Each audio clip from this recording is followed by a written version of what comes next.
দুনিয়ায় কিছু সংখ্যক নামাজীদের কপাল ও পায়ের মধ্যে এক ধরনের কালো দাগ হয়ে যায়। এ বিষয়ে রাসূল সাল্লাল্লাহু আলাইহি ওয়াসাল্লামের স্পষ্ট নির্দেশনা রয়েছে।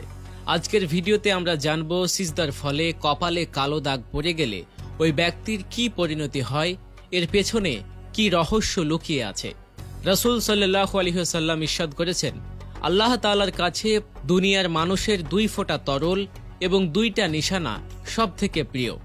তরলের মধ্যে যে 2টা ফোঁটা তরল আল্লাহর কাছে সবচেয়ে প্রিয়, তার প্রথমটি হচ্ছে আল্লাহ তাআলার ভয়ে নামাজে চোখ থেকে গড়িয়ে পড়া 1 ফোঁটা অশ্রু, আর দ্বিতীয়টা হলো সেই রক্ত যেটি আল্লাহ তাআলার জন্য জিহাদ করতে গিয়ে কোনো মুমিন বান্দার শরীর থেকে ঝরে যায়। আল্লাহু আকবার। এবার নিশানার কথা বলি। আল্লাহ পাক বান্দার যে 2টি নিশানা সবচেয়ে বেশি পছন্দ করেন, মহব্বত করেন, ভালোবাসেন, সেই 2টি নিশানার মধ্যে একটি হলো যেটি আল্লাহ তাআলা রাস্তায় অটল থাকার জন্য, হালাল হারাম বেছে চলার জন্য মানুষের পুরো শরীরে প্রকাশ পায়, আর দ্বিতীয়টি হলো যেটি নামাজ আদায় করার কারণে একজন মুমিন বান্দার কপালে তৈরি হয়। সুবহানাল্লাহ।